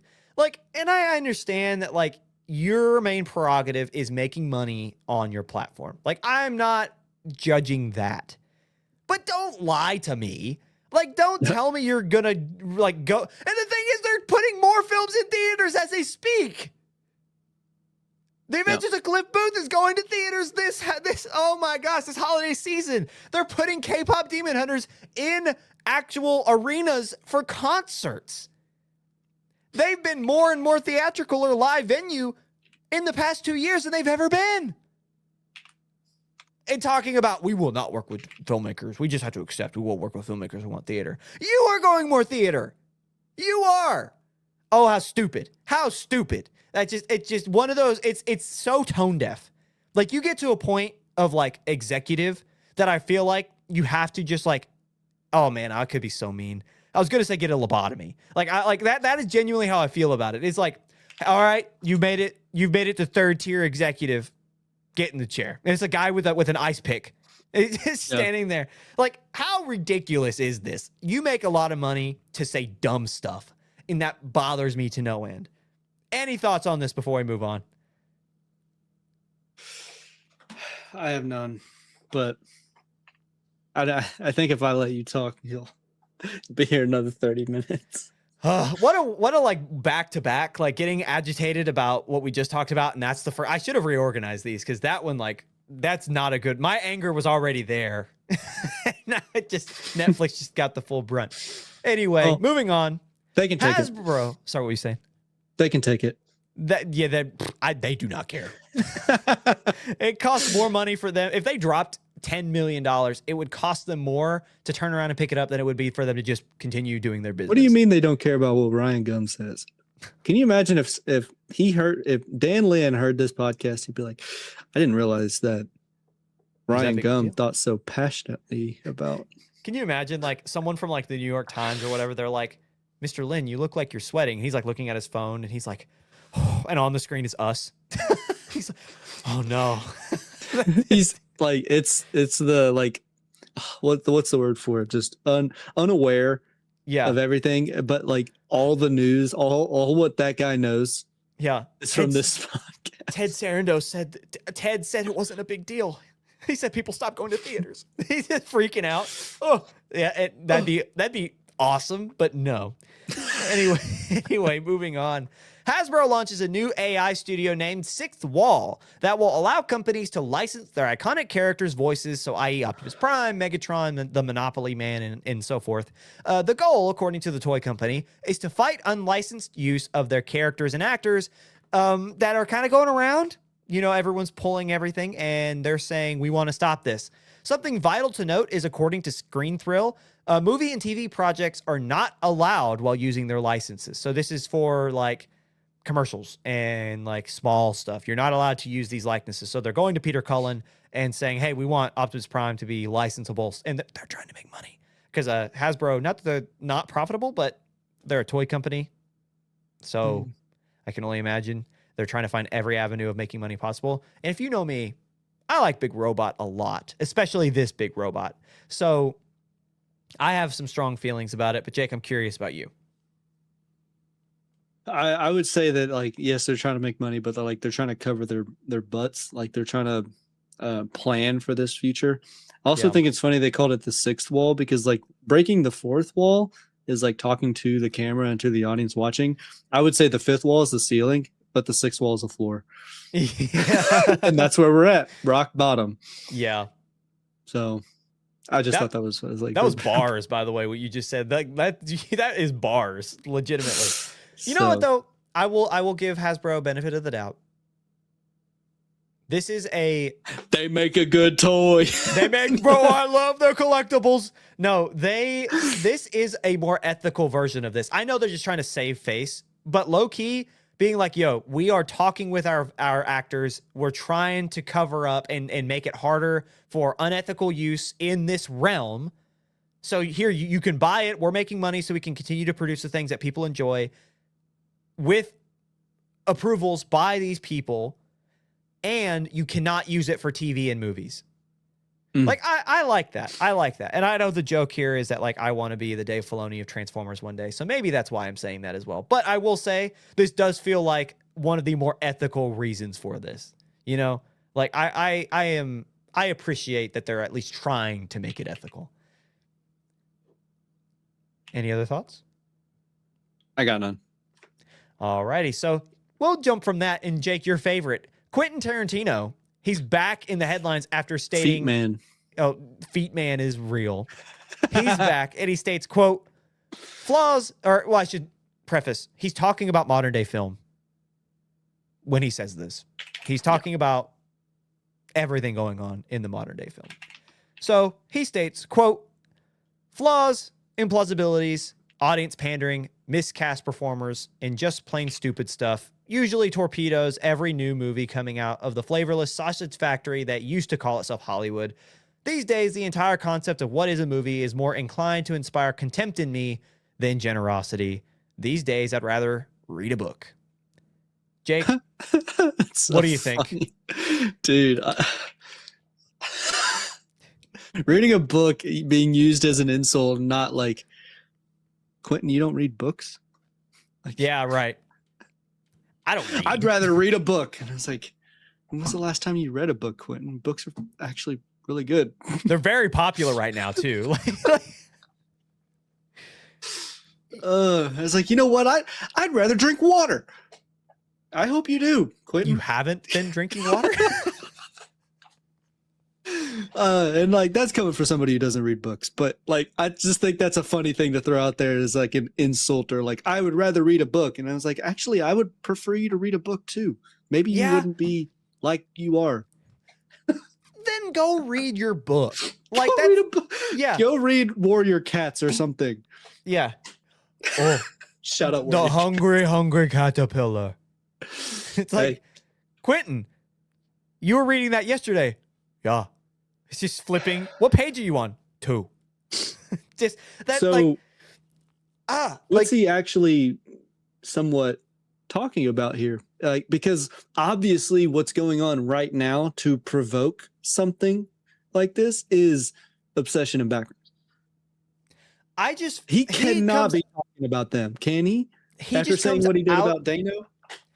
Like, I mean, everyone's talking about the state of film. And I just, every now and then, Quentin Tarantino comes out of the woodworks because, so I have a really strong feeling I know what this is about. Not just him being mad about modern day film, because it's different than what he came up with, which I can understand. And there's a level of, it's not the world I grew up in. I'm sad about it. Like, you have the right to feel that way. Mm-hmm. However, I think this is more than just him being sad that things have changed and it's not what it used to be. I think he's bitter. I think he's just a bitter old man because he put himself in a corner. We talked about this before. He put the 10 film limit on his career. He was making the film critic, and he decided that wasn't enough for him. He didn't want to do that. I think the reason he stopped making that was because he didn't want that one to be his last, because he was like, I could do better. So now he's stuck in this purgatory of, I gotta outdo Once Upon a Time in Hollywood. I gotta make a film because that arguably is his best film. I think it's his best film. So people are like, so not people. He is like, oh, I gotta make something better than that, but I don't know, and I've put myself in a corner with this 10th film, and I don't know what to do. So now he's angry. On top of the fact he feels like he's becoming just irrelevant, which he is. Like, I mean, like I don't want to say I should backtrack. He's not irrelevant to the grand scheme of film. He will go down as one of the best directors of all time. But with modern day audiences, who cares? Who cares? And this is why I don't think he's talking about anything in general, but this does come out rather distasteful and just completely disconnected from everything going on in film, because not only is this generation going to films, unlike the generations prior to them, Gen Z, exciting new original stories are being made for the first time in 30 years. And they're making money. They're making money. The box office is making money for the first time in a decade. And he comes out and says, it's all trash. I'd rather read a book. Then go read your book, dude. Like, then go read the book. Because at this point, I hate to say it, he could retire right now and no one would care. I'll say it. There would be those who would say, oh, like the end of an era, that's sad. He hasn't made anything since 2019. We're like it's not like James Cameron retiring after making Fire and Ash last year. That'd be a big deal because he's still very relevant. Bro, you haven't made a film in 7 years. And all you've done is spew bile about Paul Dano and Matthew Lillard and say films today suck when we're in one of the best generational runs of young talent coming into filmmaking that's ever happened in a year that's being profitable. You've only hurt your reputation. On top of the fact that you like to make yourself say the N-word in your own films and you have a feet thing. Like you... Hey, he gets a pass. I'm going to leave it ambiguous and not let people know because I know you're leaning one way, but it'd be funny if you were talking about feet. Maybe, dude, I was talking about both. You get the point I'm making, though. Like he gets a pass because he does one thing. I'm not gonna say which one, but like because he does the one thing, he gets a pass for the other. Anyway, I'm not gonna getting say us which off one. that topic real quick before we get too deep. I will respect Quentin Tarantino as one of the best filmmakers of our time. He's a revolutionary who created a lot of what modern day filmmaking techniques are, right? Like from non-traditional storytelling to non-linear storytelling to just he's fun. Quentin Tarantino's fun. There's that whole conversation. He was a rebel at one point. People were like, why do you put so much blood in your movies? And he goes, 'cause it's fun. Like he is a lot of the reason why we view films the way that we do today. I will never devalue his impact on film and on culture. But come on, we have to if it quacks like a duck, you know, Might be a goose. No. Well, it is what it is, and as of right now, Tarantino's not much more relevant than the old man yelling, "Get off my lawn." That's where we're at right now. Old man Quentin. That's where we're at right now. Prove me wrong. Come out with the film critic. Make your next film. Stop taking the coward's way out and writing everything because you don't want to come out with your 10th film because you're stuck in a corner that you put yourself in. Also, the guy could just say, actually, I want to make more than 10. And everyone would be like, okay. He would get, he'd get flamed, but people are like, you know what? The world is a better place when Quentin Tarantino's coming out with good movies. It is. People would forgive you. But no, he wants to be weird and edgy, and he's going to hold it. Anyway, we'll get off that topic. But yeah, I could not be more disconnected. Anywho, Jake, you're going to like this one. We have a Last Ronin video game that's coming out. We got a poster. Let me look it up really quickly. The video game is being made by, developed by Platinum Games and Paramount Game Studios. Which I'm pretty sure Paramount Game Studios is the newest one they just announced they were making, which is a topic for later. Platinum Games, they made... Oh, the website's loading. Jake, you might get it faster than I do. And if you do, go ahead and start shouting some names that they've made. Bayonetta. They're a Japanese game developer based out of Osaka. No, Nier Automata. Automata and Bayonetta. They definitely do have some interesting company work. Yeah, works. That's what I'm looking for. All works. Ninja Garden 4. I Metal have high Gear hopes. Rising. Not my type of game. So a lot of like Metal Gear and Bayonetta. Yeah, like all those. But that's not a bad company to make this type of game though. That RPG, that action type, that storytelling. Little off topic.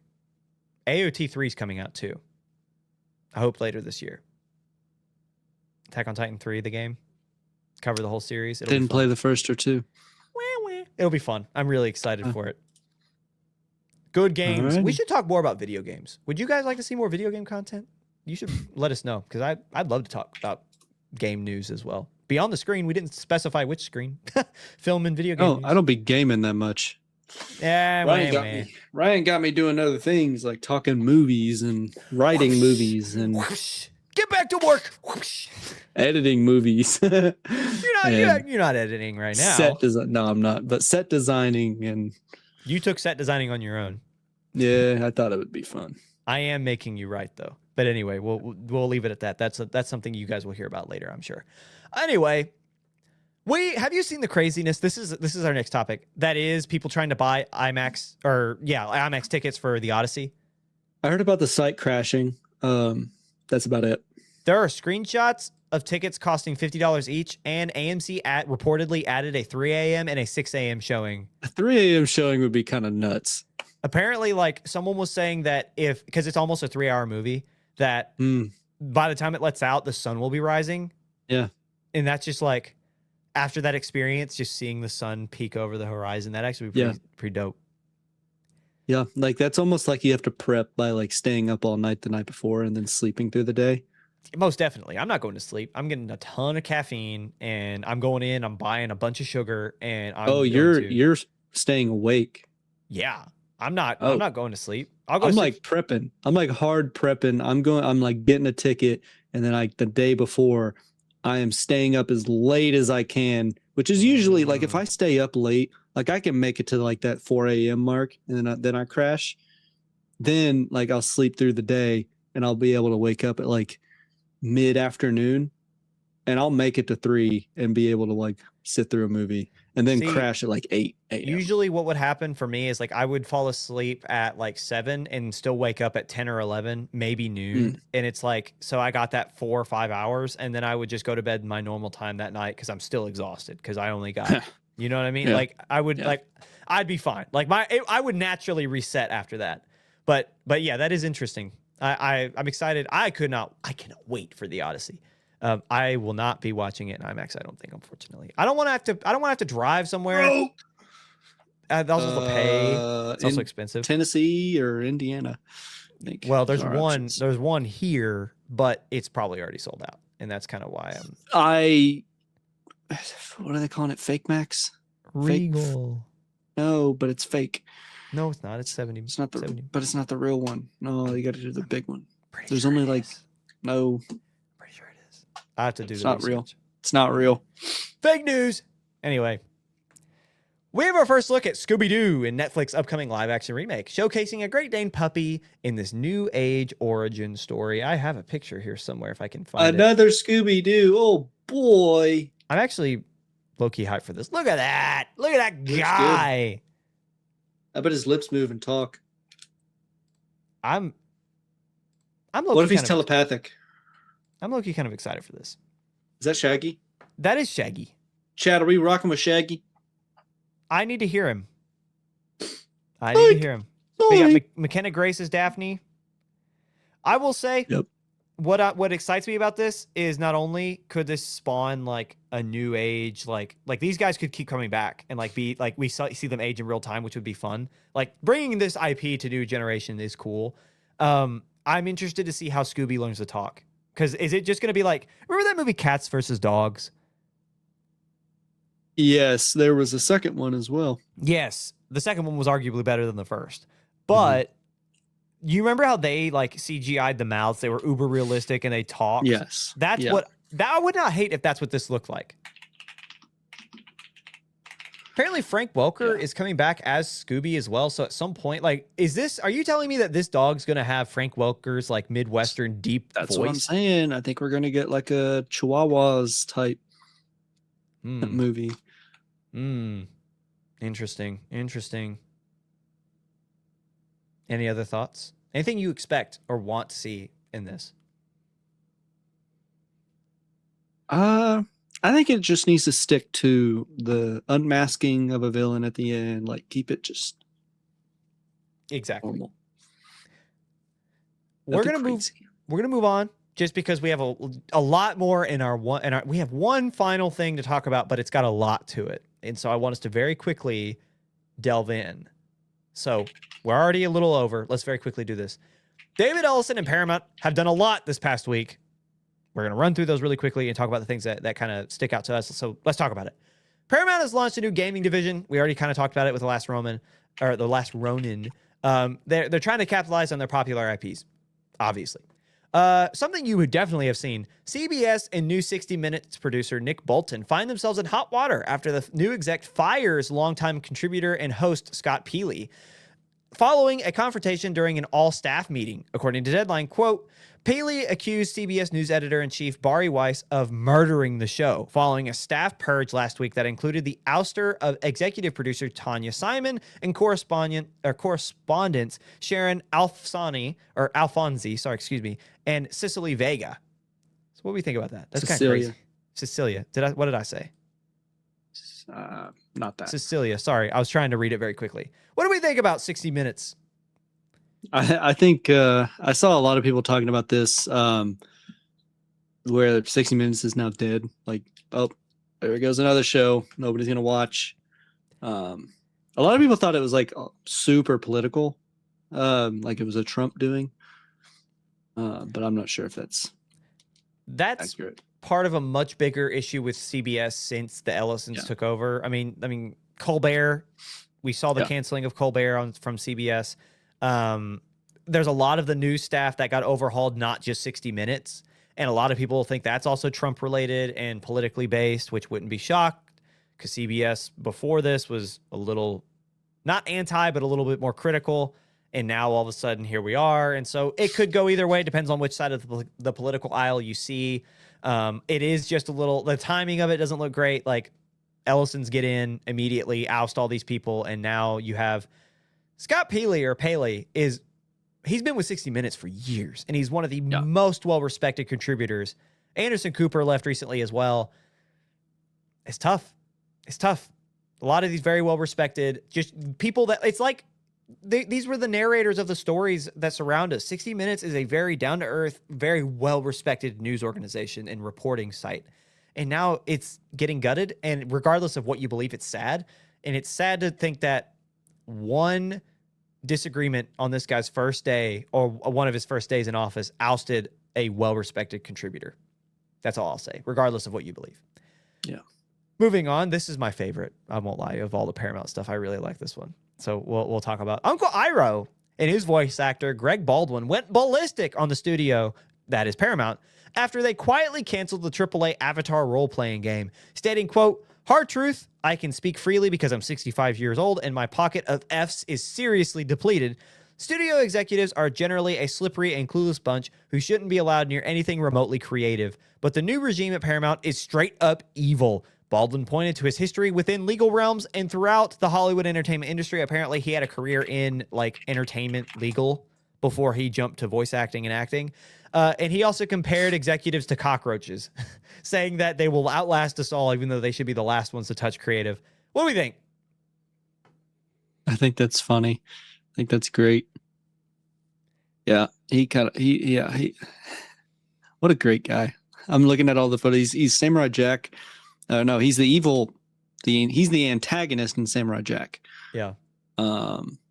He's also in Kung Fu Panda, Legend of Korra, and Teenage Mutant Ninja Turtles, the animated TV show. Like, he's got a lot. So he's been around. Yeah. Going back to Samurai Jack, if you've seen that clip of where it's talking about plot armor and old dude goes to stab Samurai Jack, and it's like it just doesn't pierce him. And he goes, "How?" That's him. That's this guy. Yeah. Yeah. Like a legit legend in the field. And it doesn't look great for Paramount that everyone's saying this. Like, Yeah.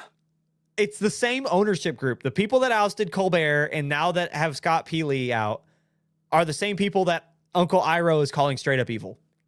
Yep. Yep. Not good. Not good. And mind you, they're trying to purchase Warner Brothers. So we'll see how this goes. You can't get much worse than old Zaslav, though. So Warner Brothers will just go from evil to evil if they're as bad as they say. But Paramount is reeling from that right now. And lastly, Paramount is reportedly open to selling off some of their well-known children's-facing IP or channels in order to make their merger with Warner more appealing to European regulators. So in the EU, they have to get approval from both EU regulators and American regulators because it's so prevalent. Both studios are so prevalent everywhere. And the EU, they were emphasizing highly the fact that they own a bunch of children programming. So that was where they were maybe going to block it. Looks like Paramount might sell Cartoon Network, might sell some Nickelodeon IPs, which is a big deal. That's not a small sell. So we'll see how that goes. This also comes the same week. It was leaked that up to 10 state attorney generals, which are being led by California, that they are currently drafting a lawsuit set to block the merger that could be sent off as early as the end of this month. This also comes about 3 weeks after Paramount it was stated that they were trying to slyly and sneakily get regulation approval in the states this summer. So this kind of feels like backlash. Like, oh, you want to try to get this done before September? Well, we'll just go ahead and file a lawsuit then and file that injunction, while Paramount's like, by the way, we'll sell kids shows so that we can get this approved in the EU. Slimy stuff. Very slimy. That's what Sleazy. I cannot wait for Paramount to pay Warner Brothers billions of dollars in ticking fees because they just will not get approved. Like, I don't care who you're friends with. We have laws for this. And at the end of the day, just because you're friends with Trump's got a timeline, like a limit on his reign, right? Like his term ends in 2.5 years. Or so he'd like you to believe. It doesn't matter if it's conservative or liberal, his replacement, whoever comes in 2029, it doesn't matter. Because once his term ends, more likely than not, there's going to be immediate no or a forced breakup of those two, right?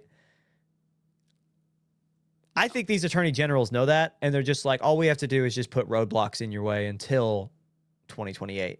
Because you think, let's say it's JD Vance. Let's say it stays conservative. Do you think JD Vance is going to say yes to that? No. I have no idea. No. Because they're not friends with Trump, or they're not friends with JD Vance. They're friends with Trump. You know? Yeah. Like, that's how I feel about it. They're definitely not friends with any of the liberal candidates. So, yeah, I think they can get approved. They're not friends with Kanye. No, they're going to get approved tomorrow. They're going to get broke up whenever it flips inevitably, or even if JD Vance wins it in 2028. The reincarnation of Theodore Roosevelt. Speak softly and carry a big stick. Yeah, and he gonna bust him's trusts, man. Can you imagine JD Vance? Can you imagine Teddy Roosevelt comes out? He's like a ghost. Teddy Roosevelt. And he's just tapping his stick on his hand, walking towards the Ellisons. No, Theodore, no. Anyway, and that he was actually talking. Oh, he's already served both. He actually was talking about a naval fleet when he said that. He wasn't talking about anything else. Speak softly and carry a big stick. He was talking. Yeah, his Great White Fleet. Yeah, I like that. Yeah, because everyone uses that as like a follow his example. He's a good man. But he was also a trust buster.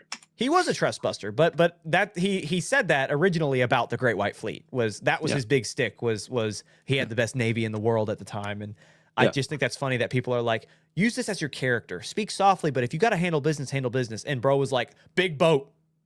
Big boat. Hey, and our Navy to this day is the second best Air Force in the world. To this day, our Navy is the second best Air Force. Dante Wilder flashback. Anyway, that's been our show. We do have a recommendation of the week, but we're gonna have to figure. I should rephrase. We will have a recommendation of the week in the next couple of minutes because Emily was gonna be doing it this week, but she's not here sadly. So we're gonna let her save her recommendation for next week. So Jake, what do we recommend the people? I threw this on Jake in real time. We just got done watching the first 3 Star Wars, but I already said that, right? Let's talk. Okay, so was it Spider Noir last week? Oh yeah, didn't I say to watch that though? No, I said It Follows. You said Spider Noir. Let's do. I'm gonna say Free Ren because that's the other one I'm watching. Yeah. Watch Free Ren. If you're new to anime, we talk about anime a decent amount on the show. It's so peaceful it will put you to sleep, but I promise you, if you fall asleep, you have to rewatch it. Like you just have to.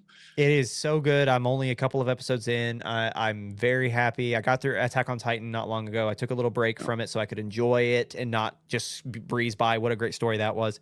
And I'm going into a more lighthearted one, something that's a little bit more relaxing and in Free Ren. So that's going to be my recommendation this week is watch Free Ren. Watch Free Ren. It's so weird that it's so good that you get pulled in, but it doesn't feel like time passes super fast. They've done this thing with 23 minutes of playtime where it genuinely feels like a 30-minute to 45-minute episode. And you're like, holy crap, that was only 23 minutes. I felt like I was just living there for years every episode. Which is why I'm so excited because that's like my favorite. That's why I like to tell stories is to inhabit the worlds and to build out that story. And so that's so fun. And so I'm so excited to continue watching it. You will love it.